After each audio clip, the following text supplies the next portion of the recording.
दोस्तों नमस्कार, मैं हूं डॉक्टर प्रदीप प्रसन्न। आप सबका स्वागत है हिंदी की बिंदी चैनल पर। हिंदी भाषा, हिंदी व्याकरण, हिंदी साहित्य संबंधित तमाम तरह के तथ्यात्मक टॉपिकों की जानकारी हम इस चैनल के माध्यम से देते हैं।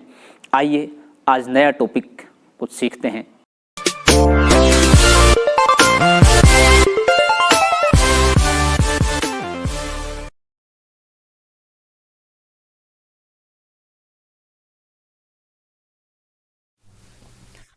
विद्यार्थियों, आज की वीडियो हम बना रहे हैं कक्षा 12 के लिए हिंदी की पुस्तक अंतराल भाग 2 के प्रथम पाठ सूरदास की झोपड़ी, जिसे प्रेमचंद ने लिखा है, उस पर आधारित प्रश्नों के उत्तर, पाठ का सार और लेखक का परिचय, इन सब को लेकर वीडियो बना रहे हैं हम।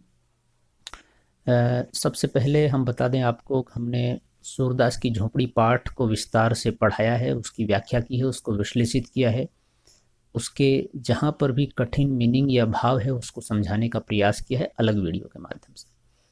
आप हिंदी की बिंदी चैनल को सब्सक्राइब कर लीजिए और प्ले लिस्ट में जाकर के कक्षा 12th में ये पाठ आप खोज सकते हैं।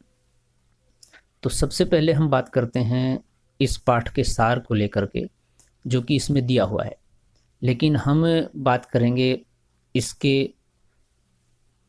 लेखक के बारे में और साथ ही साथ इस पाठ की भूमिका, इसका सार क्या है, क्या इसकी महत्वपूर्ण तथ्य हैं, बिंदु है, उन सब के बारे में। तो वीडियो स्टार्ट करने से पहले आपसे रिक्वेस्ट है, यदि आपने हिंदी की बिंदी चैनल को अभी तक भी सब्सक्राइब नहीं किया है तो उसे सब्सक्राइब जरूर करें, बेल आइकॉन को जरूर दबाएं ताकि कोई वीडियो आप मिस न कर पाएँ। आइए तो शुरू करते हैं आज की वीडियो।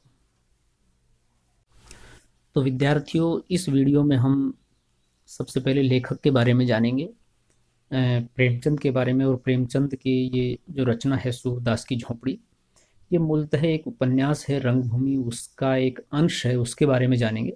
फिर सूरदास की झोपड़ी के सार के बारे में जानेंगे और उसके बाद सूरदास की झोपड़ी के जो प्रमुख प्रश्न हैं उनके उत्तरों के बारे में जानेंगे।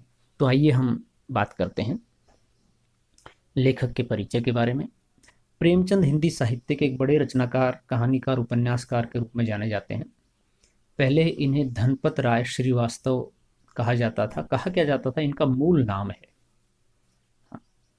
और इनका जन्म 31 जुलाई 1880 में और देहांत 8 अक्टूबर 1936 में हुआ।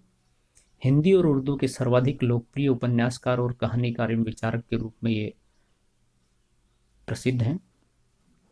इन्होंने जो प्रमुख उपन्यास लिखे उनमें सेवा सदन, प्रेमाश्रम, रंगभूमि, निर्मला, गबन, कर्मभूमि, गोदान आदि हैं, लगभग 1.5 दर्जन से अधिक।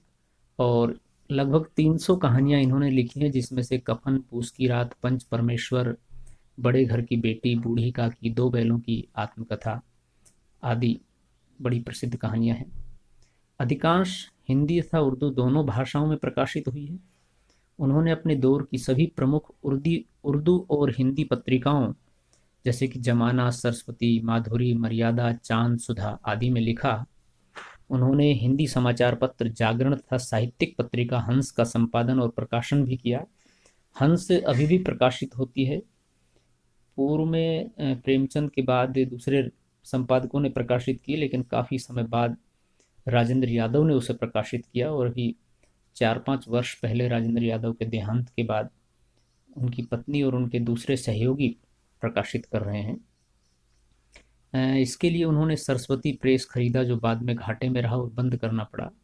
प्रेमचंद फिल्मों की पटकथा लिखने मुंबई आए और लगभग 3 वर्ष तक रहे। जीवन के अंतिम दिनों तक वे साहित्य सृजन में लगे रहे। महाजनी सभ्यता उनका अंतिम निबंध, साहित्य का उद्देश्य अंतिम व्याख्यान, कफन अंतिम कहानी और गोदाम अंतिम पूर्ण उपन्यास है तथा मंगलसूत्र अंतिम अपूर्ण उपन्यास माना जाता है। 1906 से 1936 के बीच लिखा गया प्रेमचंद का साहित्य इन 30 वर्षों का सामाजिक सांस्कृतिक दस्तावेज है। इसमें उस दौर के समाज सुधार आंदोलनों, स्वाधीनता संग्राम तथा प्रगतिवादी आंदोलनों के सामाजिक प्रभावों का स्पष्ट चित्रण है। उनमें दहेज, अनमेल विवाह, पराधीनता, लगान, छुआछूत, जाति भेद, विधवा विवाह, आधुनिकता, स्त्री पुरुष समानता आदि उस दौर की सभी प्रमुख समस्याओं का चित्रण मिलता है।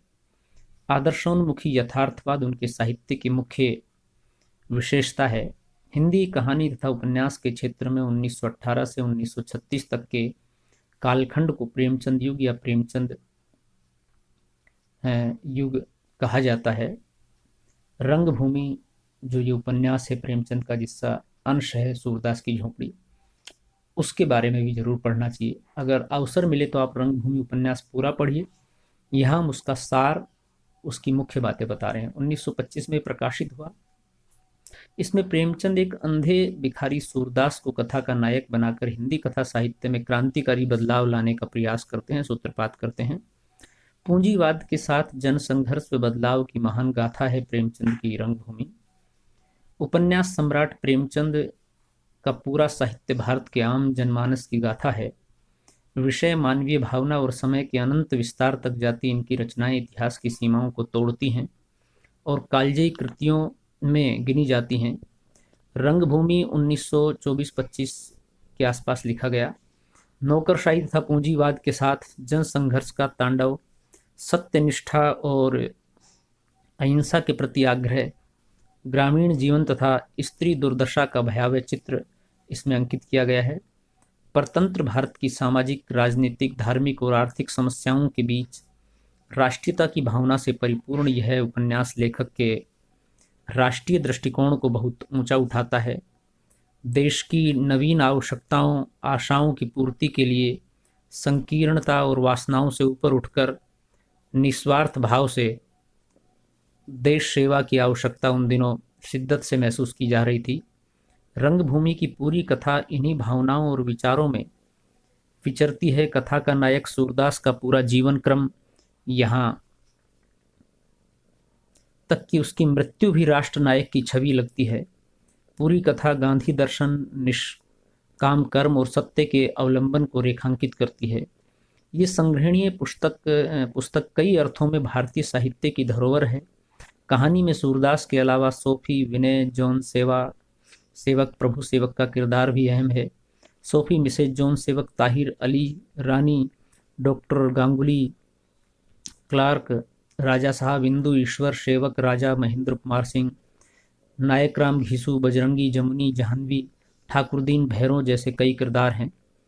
उपन्यास का सार क्या है ये हम आपको बता देते हैं। गोदाम के पीछे की ओर एक विस्तृत मैदान था। यहाँ आसपास के जानवर चरने आया करते थे। जॉन सेवक यह जमीन लेकर यहाँ सिगरेट बनाने का एक कारखाना खोलना चाहते थे।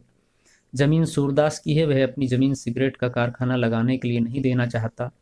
उसे कई तरह का प्रलोभन दिखाया जाता है, लेकिन वह जमीन देने को राजी नहीं। तो क्या जॉन सेवक बिना कारखाना लगाए ही चले जाते हैं। यार सूरदास से जबरन जमीन छीनी जाती है। क्या गांव वाले सूरदास का समर्थन करते हैं, उसे अकेले ही जंग लड़नी पड़ती है। कहानी के दूसरे पन्ने में ईसाई लड़की सोफिया विनय सिंह से प्रेम कर बैठती है। जात प्रथा के उस दौर में सोफिया विनय का प्यार सफल हो जाता है। यह तो आपको कहानी पढ़ने से ही पता लगेगा। प्रेमचंद को कथा सम्राट भी कहा जाता है। उनकी कहानियों में जो वास्तविकता और जीवन का मर्म देखने को मिलता है वह अन्यत्र कहानीकारों में नहीं। शायद यही कारण है कि उन्हें कलम का सिपाही भी कहा जाने लगा। सूरदास की झोपड़ी में भी प्रेमचंद जहाँ गांधीवादी विचारधारा का प्रदर्शन करते हैं, वहीं एक अंधे भिखारी की विवशता को भी बखूबी दर्शाते हैं। भिखारी के पास बड़ी मात्रा में धन हास्य का विषय होता है। यही कारण है कि सूरदास की जमा पूंजी लुट जाने के बाद भी वह अपनी पूंजी के बारे में किसी को नहीं बताता, क्योंकि उसकी बात पर कोई यकीन नहीं करेगा। अंत में वह संघर्ष के लिए प्रेरित होता है। प्रेमचंद का स्पष्ट मानना था कि साहित्य कोई मनोरंजन का विषय नहीं है, यह समाज को दिशा दिखाने, उनका मार्ग प्रशस्त करने का एक माध्यम है। प्रेमचंद के साहित्य से इन बातों का स्पष्टीकरण देखने को मिलता है। तो विद्यार्थियों, प्रेमचंद का साहित्य, उसकी रंगभूमि बहुत महत्व रखती है इतिहास में। एक कालजयी रचना है और